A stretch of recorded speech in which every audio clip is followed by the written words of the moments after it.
News. Got my Michael Myers hat on. Got my new hat on.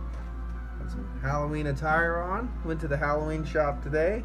Got the kids kind of squared away with what they wanted for their Halloween costumes, stuff like that. Did my daughter's orientation at her school, which was long,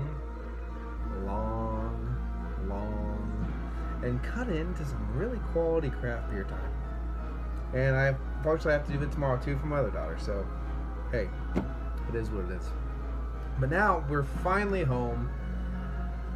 I need a shower, but right now I'm just gonna enjoy a beautiful beer. Okay, so what beer are we gonna enjoy? We're gonna enjoy the Bourbon Barrel Aged FramingHammer Baltic Porter from Jack's Abbey, and they are from Rhode Island, is it? No, of course, it's not Rhode Island.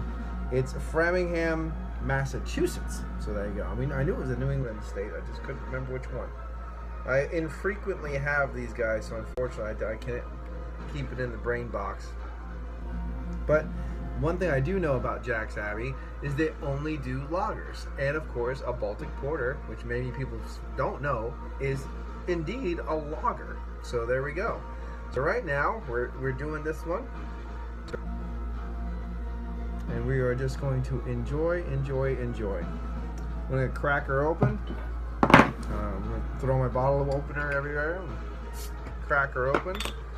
And let it pour out. We're going to use my 10 barrel brewing label out, folks. Hey, what's up?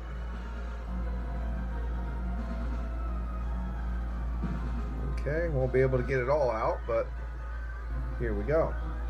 Now, there is a slew of variants to this beer. The first time I had FramingHammer, it was because Joe, the Beer Patrol, kindly shared it with us. He shared another variant, and I really cannot remember what variant it was. We shared it at the Albino Rhino Beer Fest in 2014, I believe it was. Massive Beer Reviews.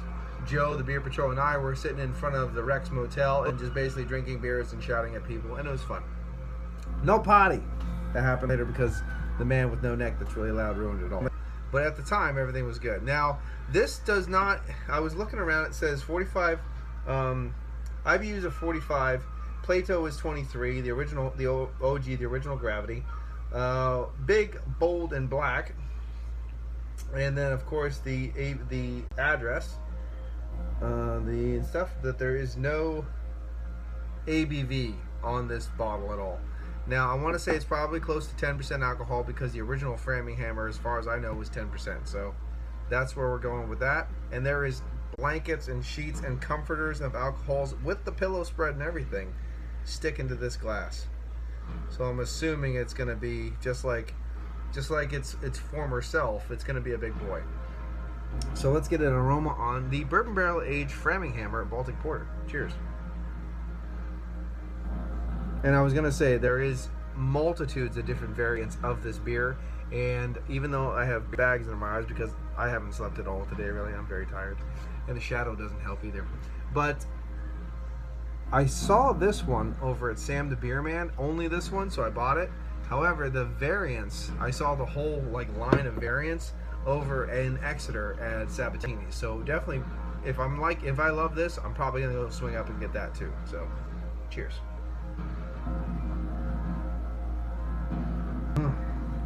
There is a lot of beautiful fruit tones, especially akin to double box. You have a little bit of a prune in there. You have a little bit of that raisin brown sugar qualities, a little bit of a cherry as well.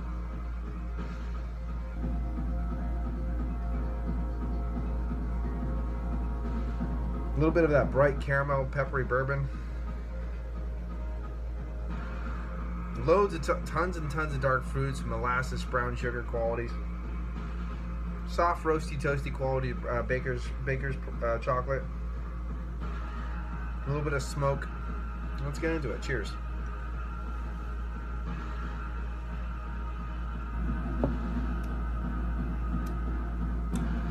It's a bit thin. It's a bit thin. You're waiting for that? Because it happened. It's a bit thin. A little bit of a warming from that probably 10 plus alcohol by volume.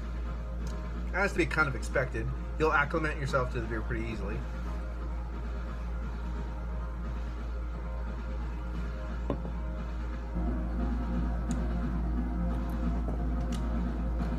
Tapering the high side of a medium body.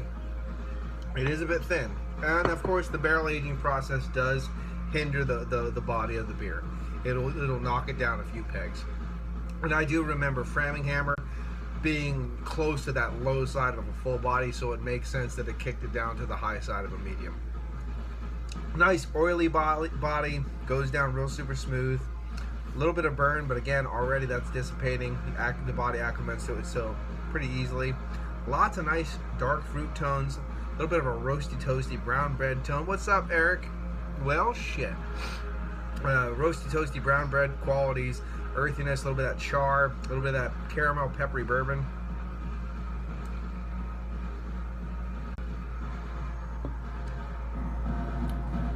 If I was getting a bigger body, a little bit more of that kind of dark baker's chocolate up,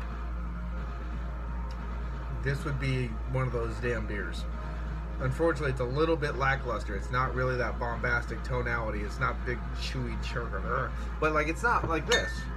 This is a big, huge, 13% imperial stout. This is not that beast. This is a different beast. But even for Baltic porters, it's a little bit on the thin side, and some good Baltic porters that I've had do kind of kick up those chocolate tonalities and a little bit more of that roasty, toasty kind of quality. This is in here, but it's more subdued.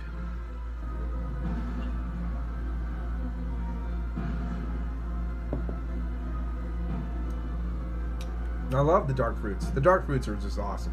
The dark fruits is what makes it really, really... What's up, Brady? The dark fruits really make this savory for me. Really enjoyable. And it stands itself aside from your normal imperial stouts or your normal robust porters or your imperial porters. Those Baltic porters with the dark fruit qualities and the beautiful smooth drinkability of that lagering process just makes it beautiful. There's something about them. They're beautiful. Now, hold on. I've been yammering. I'm only playing an EP, so I gotta get my dick out and reset the vinyl. There we go.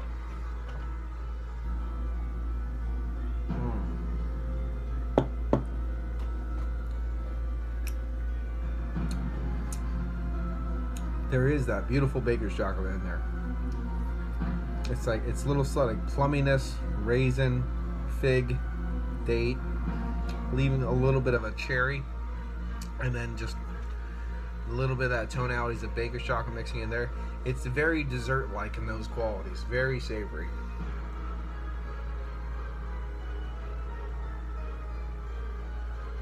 And they have ones where they add vanillas and they add peanut butter, they add this, they add that. So it can get kind of crazy, I'm sure. And I like the fact that they use a proper size bottle too. I like that. Kind of like my favorite bottles. I have one here, right here. It says the same as the Action Camera, that kind of stuff. The Sri Lanka, Shankela. The Act bottles have that nice. I love this size. I love the style. And with the German beers, especially if you're a home brewer, you boil those labels. Since they reused the labels, they reused the bottles rather. Those labels peel right off. So, a huge fan of that. Let's see. How do they put a charred flavor in beer? Well, one, most of the roasty, toasty tones that you'll get is because of the baked grains that they use. The more they bake the grain, the more roasty, toasty qualities, char qualities, the smoky qualities, and or baker's chocolate and stuff you will get from the grain.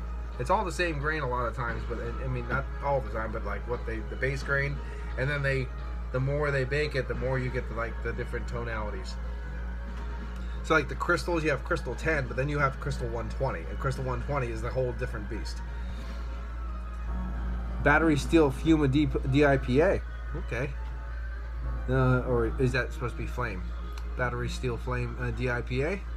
Knowing nothing about beer. Well, I'm just saying, if you ask a question, then you get your answer, then you know more. So there's never a bad answer, a question. There's never stupid questions, only stupid answers. I guess.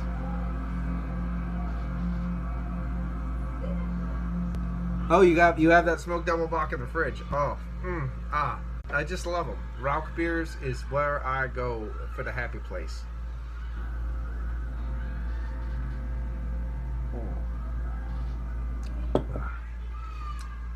I actually just met someone today that we were talking about Rauch beers and Bamberg and stuff like that. And when you find someone to talk to about loving Rauch beers in Bamberg and Germany and stuff like that, it's just this like amazing thing that happens. You're like, oh, it's so fun. I want to save those two beers from the Act brewery in Bamberg for when I hang out with Peter. I'll just enjoy those. I have the Festen beers in the double box, so. And I could probably get the Manson down in Berwick because that one place usually carries it.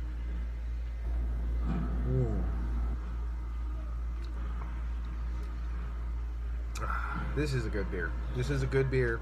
Easy sipping. It's got the tonalities of a light imperial stout, of a good porter. It does have those. Body, it's a little light, but it lends to the drinkability. The bourbon is there, but it's not covering up the whole beer. The dark tones and the dark fruit tones, those tonalities that come from the yeast, the grains, the aging, and the bourbon are all coming forefront, and they're just beautiful, you know. I was gonna kick this beer into a level adamant to a lot of other beers, but I don't know. It's a good beer.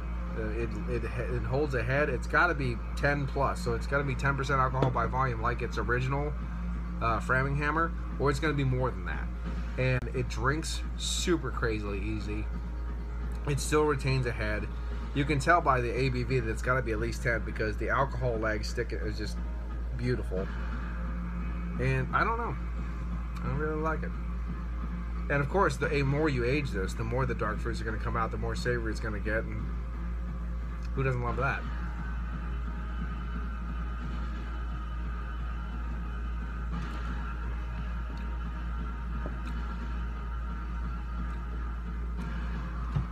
The only thing that's kind of funny with this beer that reminds me of other beers is that Euro lager kind of quality. There is a little bit of that Euro lager quality that comes out of this one that's like, I'm not the, you know, there's a twingy from the ABV, and then there's that dark fruit that comes forward. But other than that, it's a fantastic beer. I would say that this beer definitely get in at 9 out of 10 for me. 9 out of 10 for the Bourbon Barrel Aged FramingHammer Baltic Porter from Jack's Abbey Brewing Company. Absolutely. So, anyway, before that actually just ends, this has been Paul from PABrewNews. Cheers. I'll see you later. And I'm probably going to do another one tonight, too. So, hey, watch that finger.